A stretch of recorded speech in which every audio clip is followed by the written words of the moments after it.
Boas-vindas a mais uma imersão profunda. Na nossa análise de hoje, a gente vai direto para as raízes de um dos documentos mais influentes de toda a história humana. E eu estou falando da primeira metade do livro de Êxodo.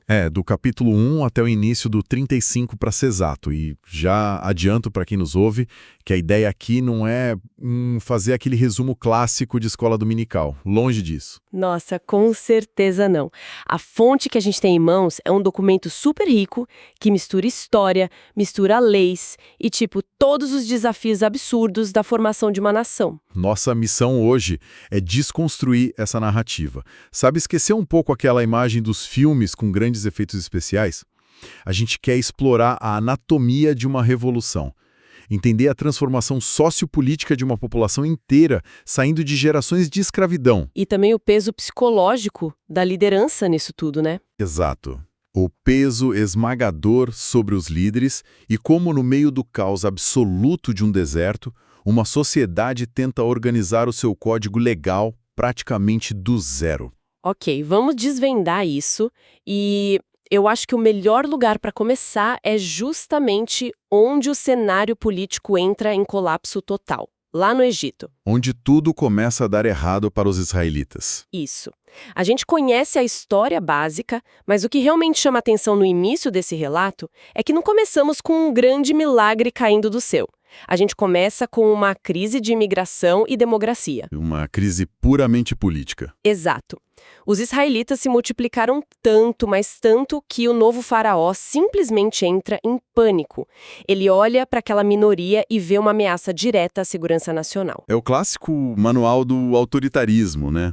Tipo, você pega uma minoria e transforma em um inimigo interno do Estado. E a resposta desse faraó é brutal.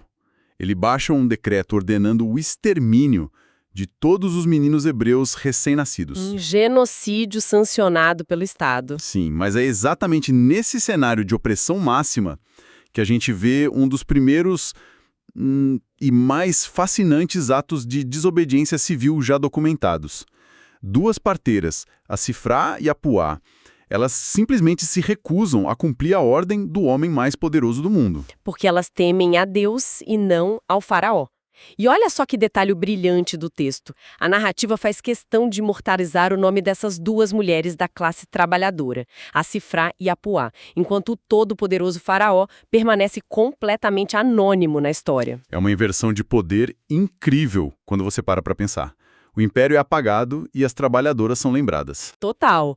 E é nesse clima de terror, de desobediência e de genocídio que surge a figura central da nossa análise, o Moisés. O menino da tribo de Levi. Isso, todo mundo conhece aquela cena da criança escondida num cesto betumado no rio, que acaba sendo adotada pela filha do faraó. Mas o que realmente molda o personagem não é o resgate em si, é a crise de identidade absurda que vem logo depois. Sem dúvida nenhuma. Imagina a pressão psicológica na cabeça dele.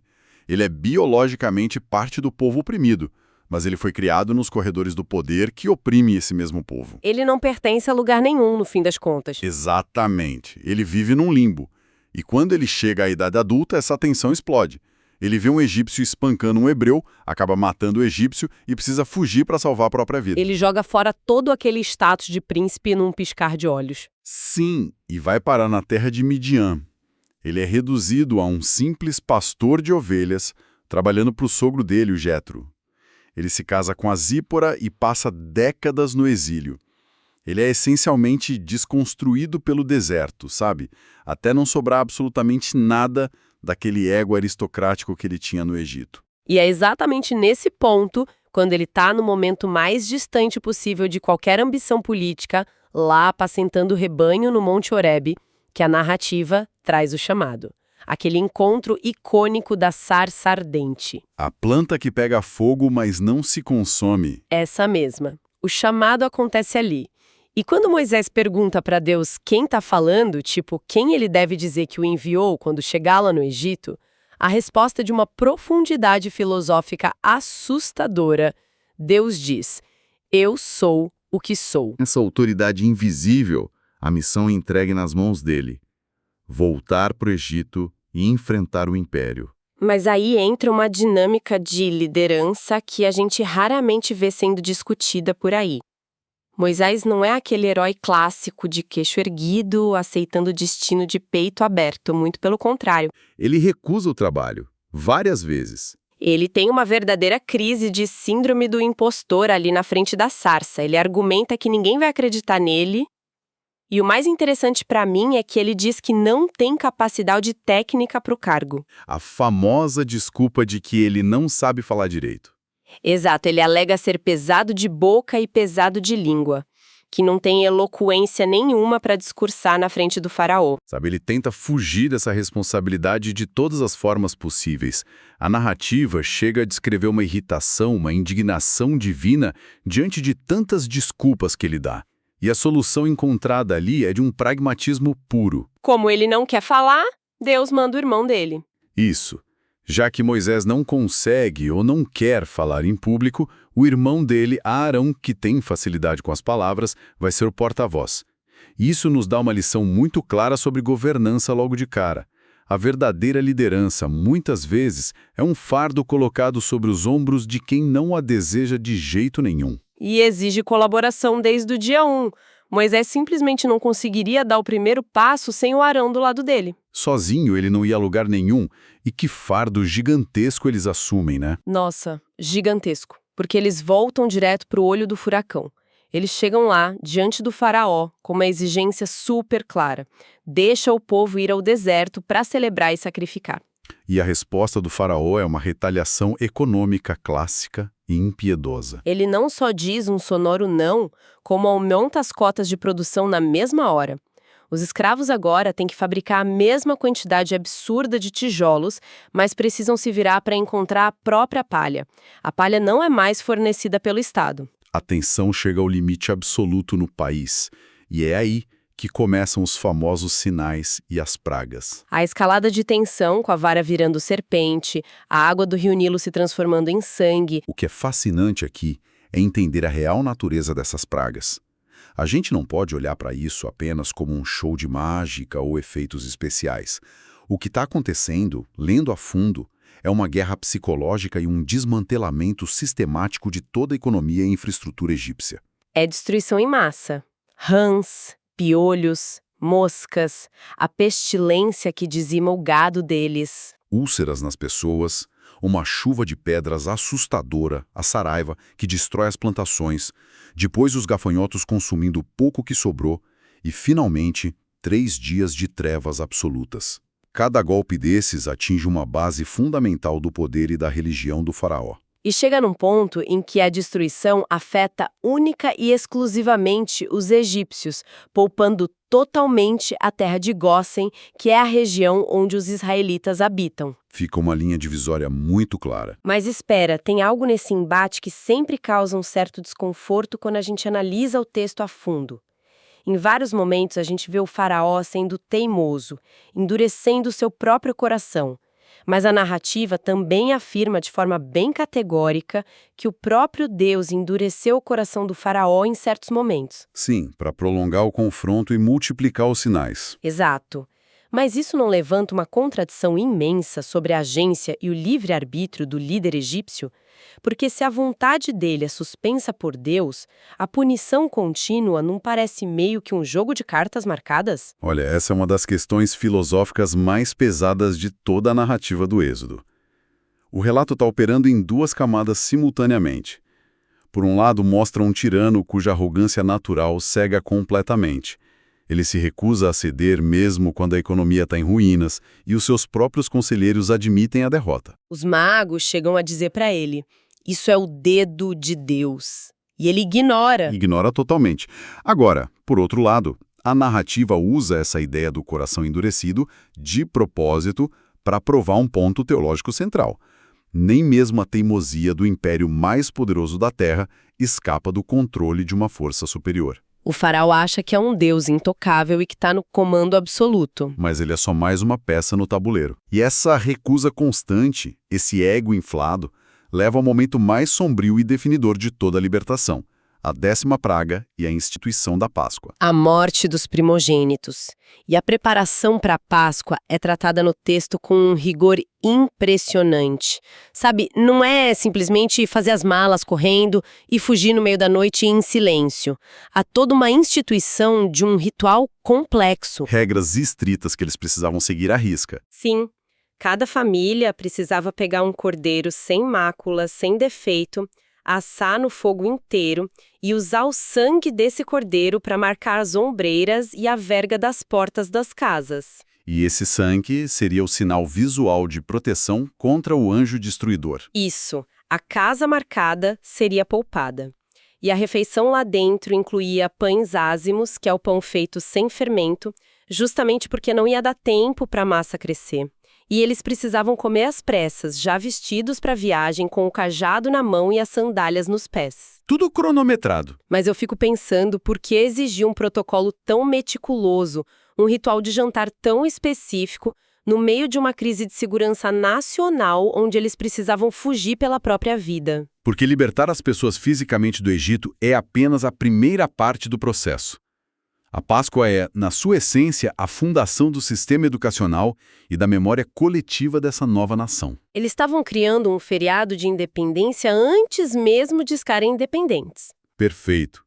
Eles estavam comendo a refeição da sua própria libertação enquanto ainda eram escravos. O ritual foi desenhado pelo texto para ser tão específico que as futuras gerações seriam praticamente obrigadas a perguntar o que aquilo significava. É muito inteligente. E quando a meia-noite chega e o caos toma conta do Egito, desde o palácio do faraó até as prisões, os israelitas já têm essa âncora de identidade ativada. O impacto na sociedade egípcia é tão devastador, o luto é tão grande que os próprios egípcios pressionam os hebreus a irem embora o mais rápido possível. E os números dessa marcha são simplesmente colossais.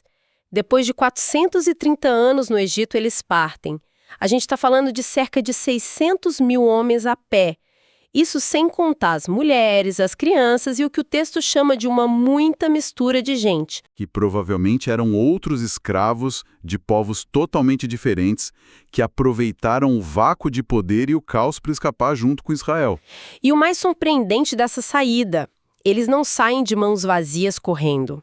Eles pedem e recebem objetos de prata, de ouro e roupas dos egípcios.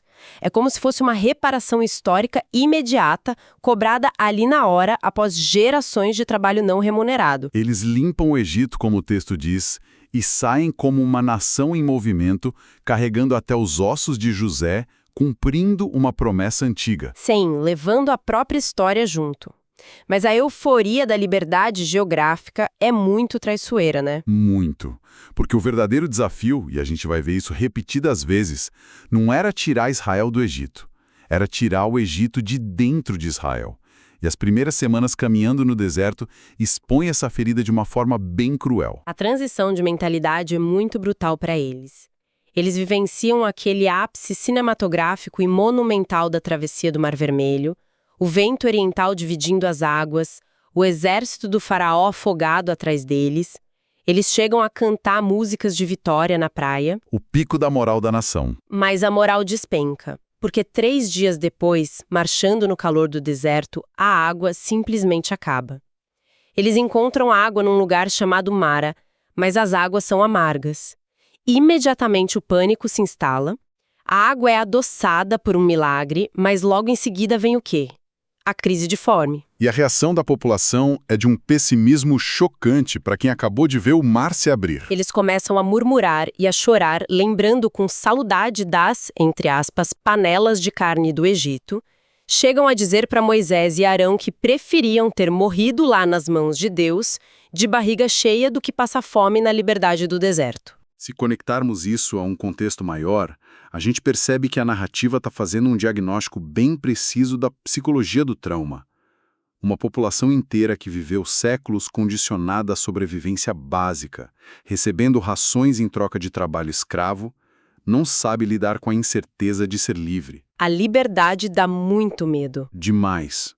O conforto daquela opressão previsível, onde você sabe que vai apanhar, mas vai ter a panela de carne, parece muito mais atraente do que o terror de uma liberdade faminta no deserto. E é justamente para tratar essa insegurança profunda que surge a provisão do maná. O famoso pão dos céus. A descrição física que o texto dá é até curiosa.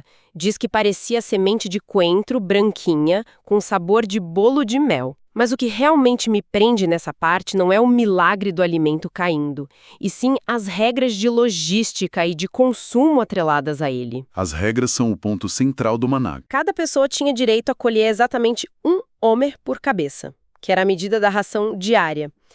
Mas a regra de ouro inegociável era: não guardem absolutamente nada para o dia seguinte. E quem tentasse quebrar essa regra por medo de passar fome, acordava no dia seguinte e encontrava o pão cheio de bichos e cheirando mal. A única exceção era no 6º dia, na véspera do sábado, quando eles deveriam colher o dobro justamente para respeitar o dia de descanso onde o maná não cairia. E isso é, na verdade, uma aula magna sobre a desprogramação da mentalidade de escassez. Um povo traumatizado sempre quer estocar, quer acumular recursos por medo de que o amanhã não traga nada. É um instinto de sobrevivência puro. Exato.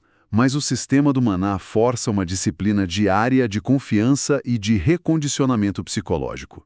Eles precisam aprender a acordar todos os dias acreditando que a provisão vai estar lá, sem depender do acúmulo compulsivo. É um treinamento intensivo. E enquanto o povo estava lá aprendendo a lidar com a confiança alimentar, a estrutura de liderança do Moisés estava prestes a ruir sobre o próprio peso. E é aqui onde a coisa fica realmente interessante para quem gosta de processos e gestão. A visita de Jetro. Sim, o sogro do Moisés, o Jetro, aparece no acampamento para visitar. Ele passa um dia inteiro observando a rotina do genro. E o que ele vê? Ele vê o Moisés operando como o único juiz para literalmente centenas de milhares de pessoas. As filas de disputas civis começavam de manhã cedo e iam até a noite. Um gargalo administrativo assustador. Total. Jetro olha para aquilo e manda real. Ele diz para Moisés que o trabalho é pesado demais e manda você vai desfalecer de cansaço e vai levar esse povo junto se tentar resolver tudo sozinho. O Jetro é essencialmente o primeiro consultor de gestão e recursos humanos da história documentada. Ele identifica o erro clássico da liderança carismática, que é a centralização absoluta. E a solução que ele propõe é brilhante na sua simplicidade. O princípio da delegação. Ele cria um organovelma corporativo ali no meio da areia. Ele sugere que Moisés continue ensinando as leis gerais para o povo, claro, mas que nomeie líderes para resolver os problemas do dia a dia. Maiorais de 1.000, de 100, de 50 e de 10. E os critérios para essas vagas são super rigorosos. Ele manda escolher homens capazes, tementes a Deus, que buscam a verdade e, o mais importante, avessos à avareza. Gente incorruptível. Esses caras filtrariam os problemas menores nas tendas e apenas as causas realmente graves e sem precedentes chegariam à mesa do Moisés. É a fundação clássica de um sistema judiciário em camadas. Perfeito. E essa delegação de autoridade acontece no timing perfeito, porque eles estão prestes a chegar no Monte Sinai, onde a nação vai receber a sua verdadeira Constituição. Se não houvesse juízes em todas as tendas para interpretar e aplicar a lei, o código gigantesco que estava por vir seria só letra morta. E falando no Sinai, a chegada lá é descrita de um jeito de tirar o fôlego. Trovões, relâmpagos, fumaça, o monte treme inteiro. É um cenário cinematográfico desenhado para inspirar uma reverência e um pavor profundo naquelas pessoas. E é nesse clima de temor que os 10 mandamentos são ditados. Mas os 10 mandamentos são só a introdução, né? A ponta do iceberg. O que vem a seguir, lá pelos capítulos 21 a 23, que é o Código da Aliança, é o verdadeiro motor de funcionamento daquela sociedade civil. Tem uma riqueza enorme de leis de restituição rigorosa. Sim. O texto mergulha no Código Civil e Penal. Existe a famosa e temida lei de Talião, o princípio de olho por olho, dente por dente, que muita gente entende errado.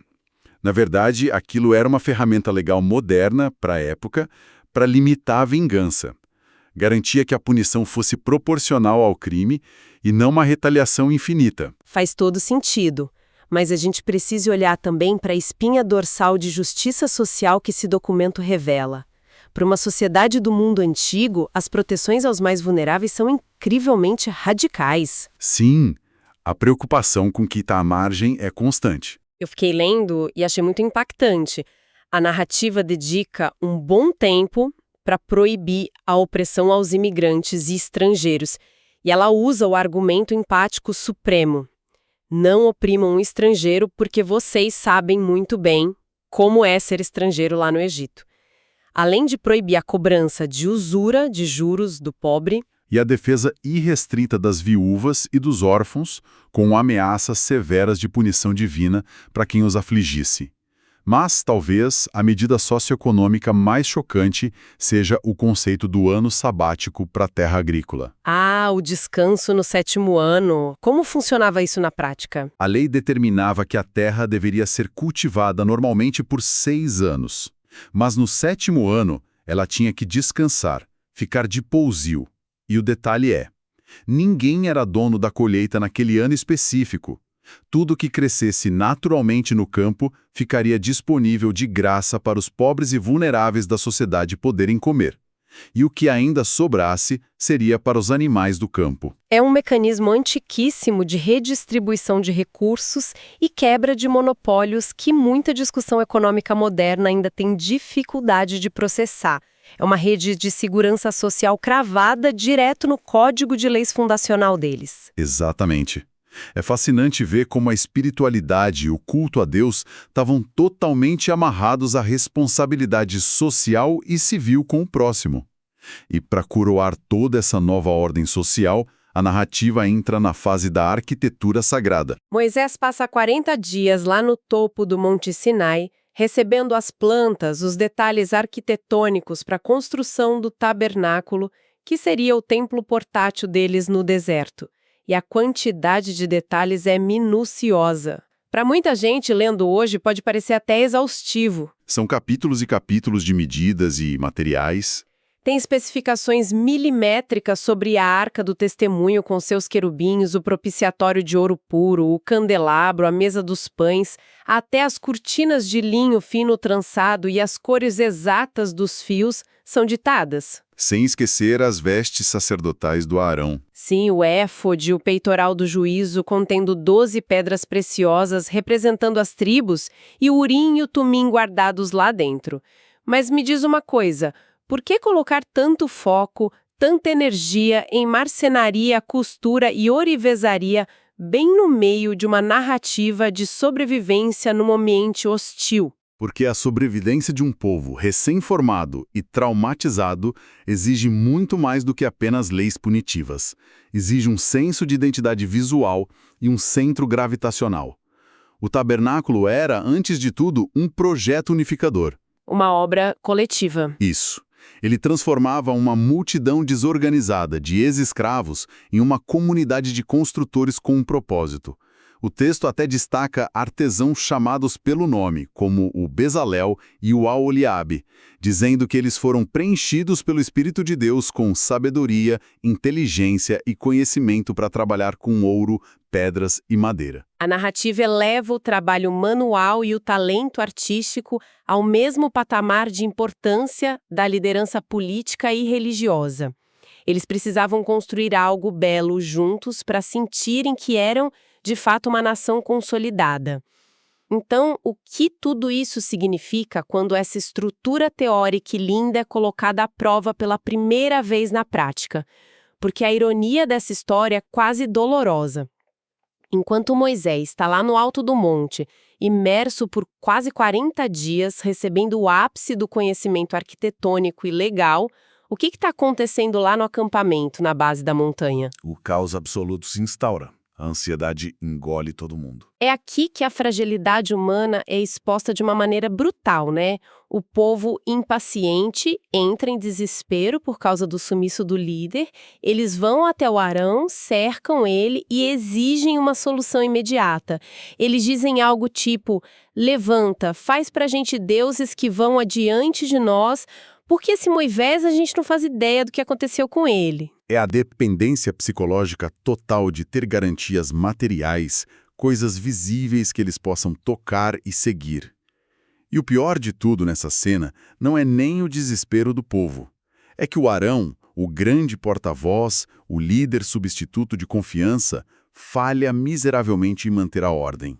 Ele simplesmente cede à pressão da massa, sem lutar, ele não tenta acalmar o povo, não pede paciência, ele pede as joias, os brincos de ouro da orelha das mulheres e dos filhos, derrete tudo aquilo, usa ferramentas de gravar e molda a imagem de um bezerro de ouro. O símbolo clássico da idolatria.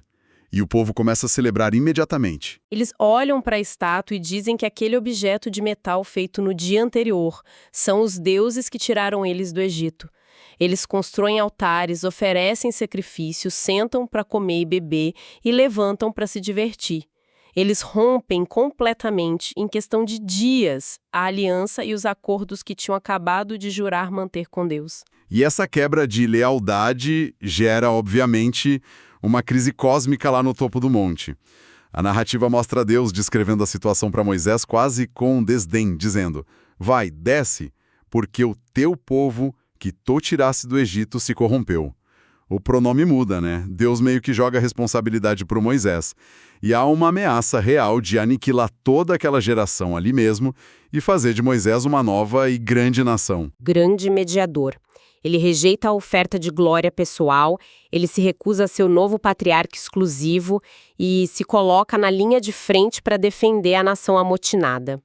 Ele apela para a reputação divina. Sim, ele usa uma retórica impressionante. Ele lembra da promessa feita aos antigos, Abraão, Isaque e Israel, e questiona o que os egípcios iriam pensar se Deus tirasse o povo de lá só para matar todo mundo nos montes.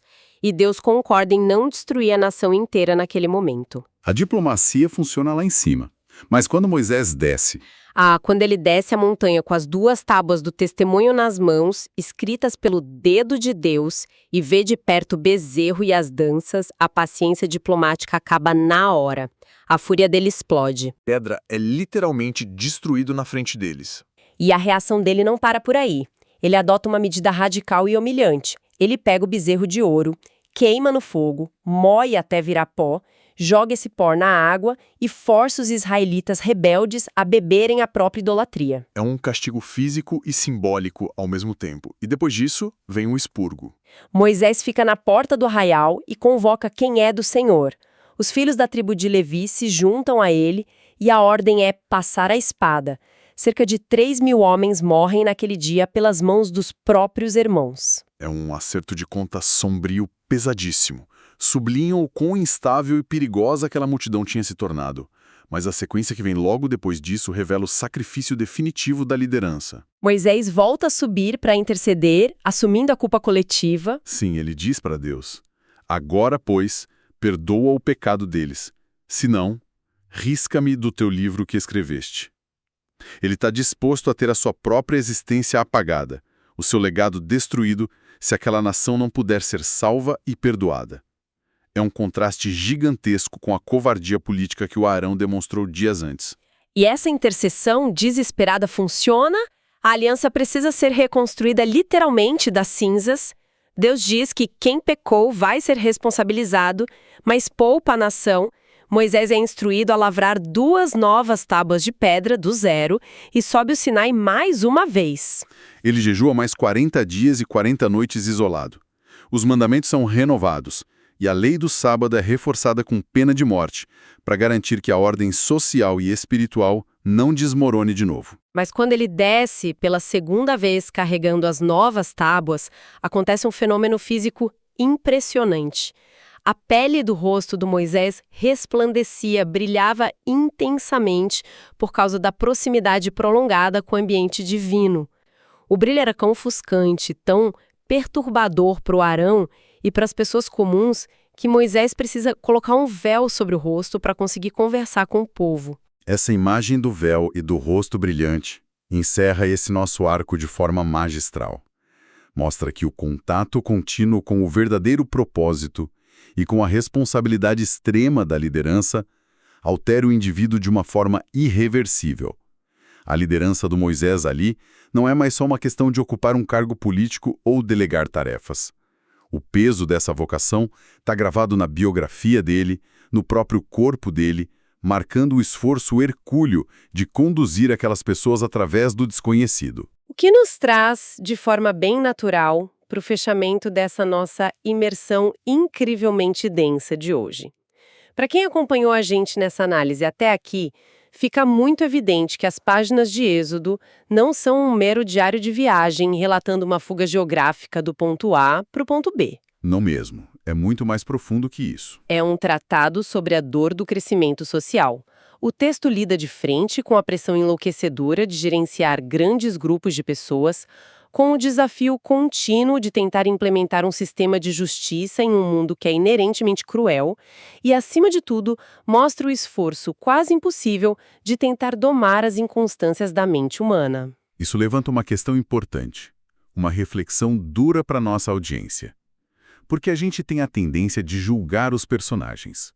Mas esses relatos antigos não são apenas sobre eles lá no passado. São um espelho implacável de nós mesmos.